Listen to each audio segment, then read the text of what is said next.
Hi, Minnie. Hi, Lisa. Hi, everybody. We're having a chat with Lisa today. And Lisa's show is up at the gallery right now.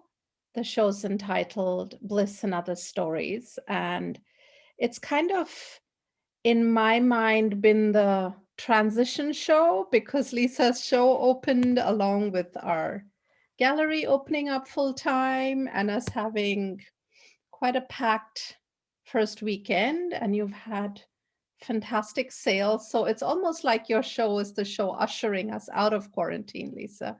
Do you Yeah, want to tell us a little bit about the title? sure. Bliss and Other Stories.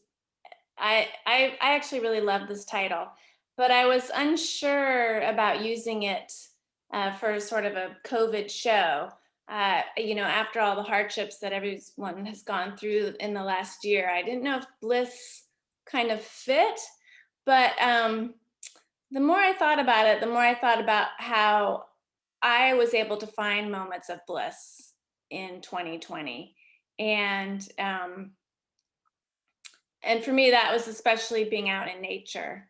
And I also felt like the Bliss and Other Stories captured the whole, the total of the year, because alongside with the bliss that I was able to find, there was so much else going on in my own personal life, and of course, as we all know, in the world around us. And it's actually the title of a book of short stories by an author named Catherine Mansfield. I had never heard of her. Uh, Um, Either I'm an yeah, artist. I'm so I did. not I thought, well, if I'm going to, wow. yeah, if I'm going to use the title, I should probably figure out who this person is. But just briefly, she's a writer. She was born in New Zealand, and she was considered a modernist writer. So, and she worked in London most of her life, and her peers were Virginia Woolf and D.H. Lawrence. Anyway, I found this book on the bookshelf of our family cabin. We were there, we had the opportunity to be there last August. And while it was gorgeous for most of the time, we ended up in quarantine again. It felt like a second quarantine because of the wildfires in California that were raging. So this was in California. Yeah, so the cabin, my family cabin, and it's at a lake, Fawn Leaf Lake, which is in the Sierra Nevada, and it's near Tahoe. So it's a beautiful landscape, high altitude, above 6,000 feet, and you can easily climb, up to 8,000 feet, 10,000 feet, just basically out our back door. Oh, wow. Okay. Yeah, it's just beautiful. And so we were stuck inside because of the wildfires for almost a week. We just couldn't, could go out briefly, but it was really almost worse than the, quarantine COVID, just not being able to go outside. Yeah. And so just to keep myself from going stir crazy, I decided to organize and rearrange and style the bookshelves in the cabin, and gave me something to do. And so when I was pulling books off the shelf, just this odd collection of books, we've had the cabin for about almost 30 years. Some of I was putting books in bags for the Goodwill and rearranging them by subject. And some of the books ended up coming home with me to my studio. And so, I like to use the old paper for collage and the book covers for a substrate for collage. And so I tore the title page of this book out, Bliss and Other Stories, and it was hanging up on my inspiration board for the whole year. So it was sort of percolating. And I just decided to go with that name to Did you read the capture. book?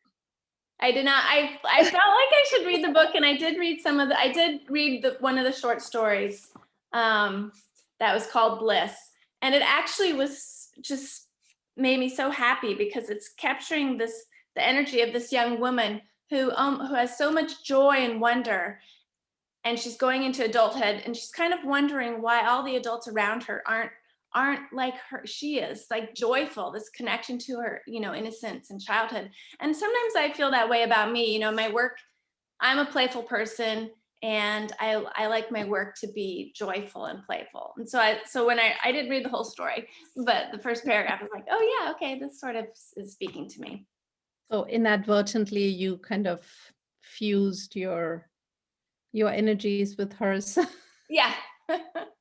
Yeah. And would you say that was in a large way what inspired this work, or was it? Well, I think the word bliss, and for me, the connection to that word is being in nature.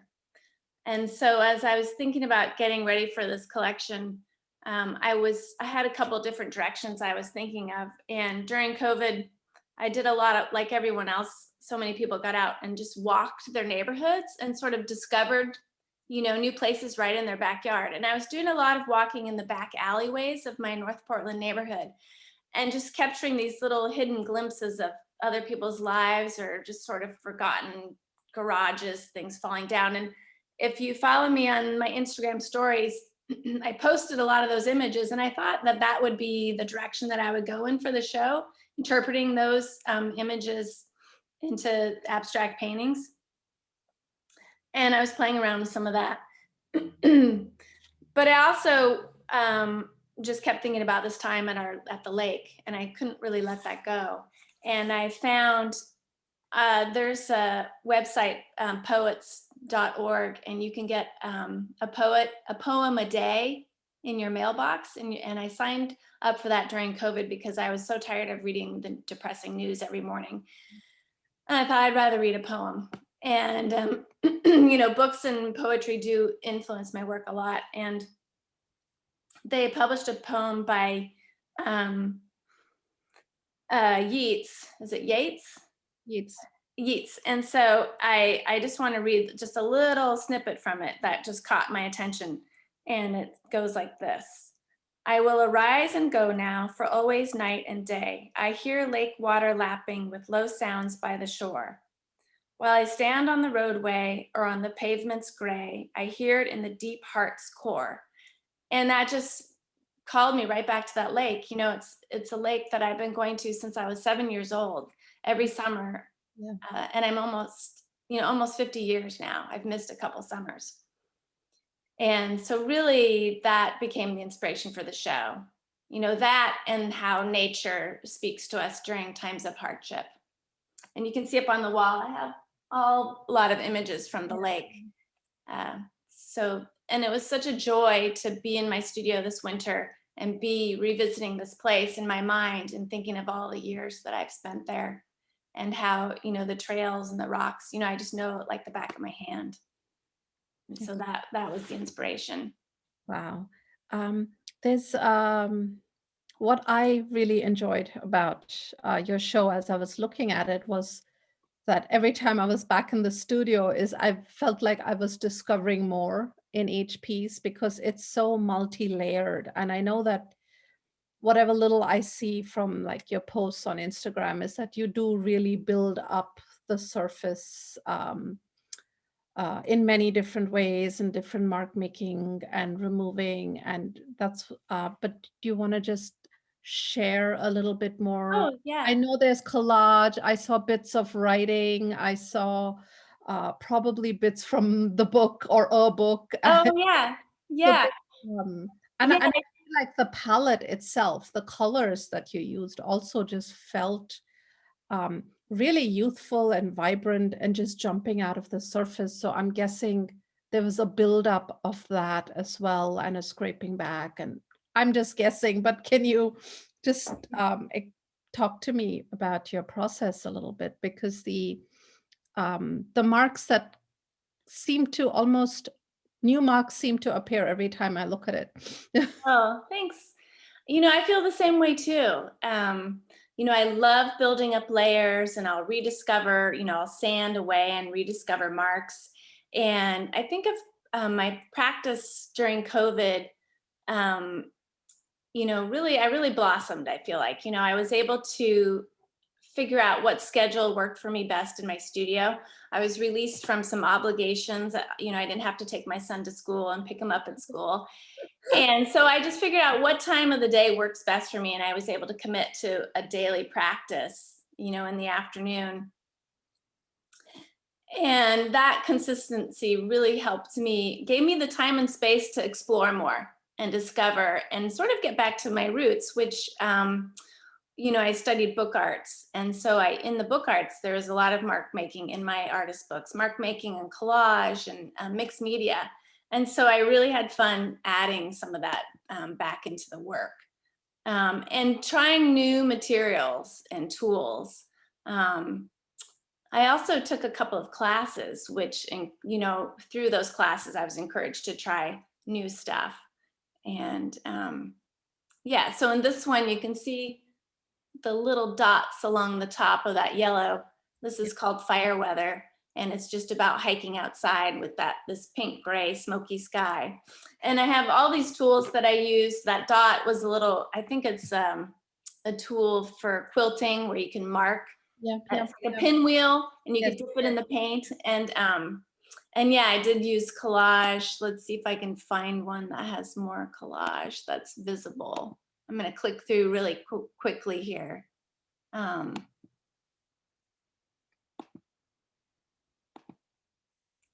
well, this one you can actually see some of the writing so I build in layers, and I would do a couple playful layers, just exploring, no expectations. And then I would build up some collages and collage materials. And so I got these old letters. One of my favorite stores in North Portland closed due to COVID, which was very sad. It was called Ink and Pete, and it was just a beloved shop. And so in the beginning of her life as a shopkeeper, she had a lot of vintage materials that she would collect. She loved going to the vintage markets, like in the Midwest, when they have those big, huge sales. And so anyway, she had this bundle of letters, and I just grabbed that.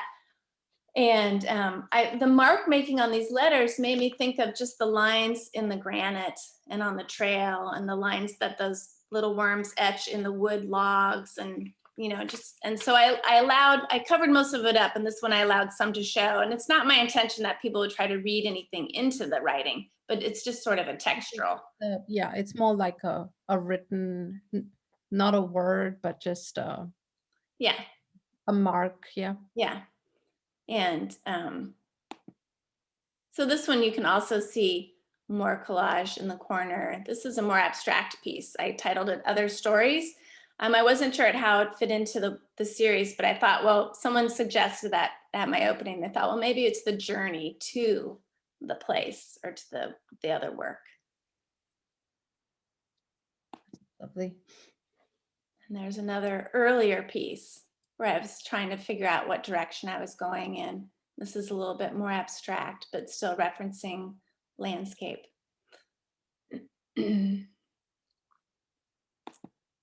And then Fauna's towel. This was a playful piece I really loved.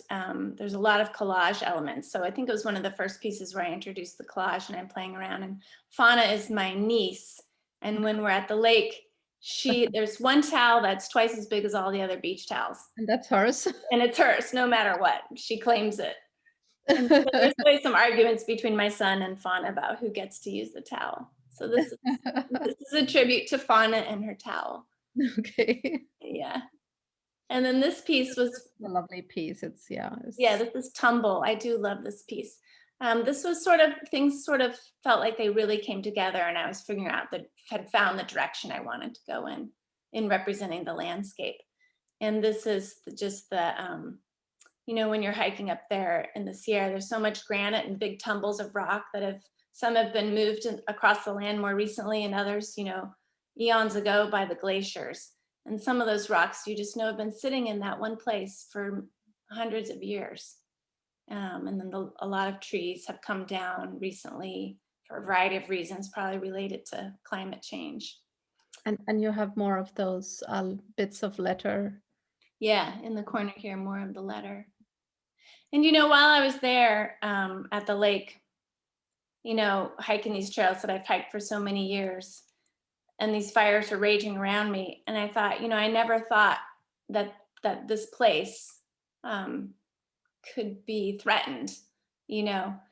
And so I really thought about that a lot while I was doing the work, and that's what inspired me to donate. I'll be donating 10% of the proceeds to the Clean Air Task Force. So yeah, And your show is up till the end of the month. it is. It is, and it's been I think it's been hugely successful, hasn't it?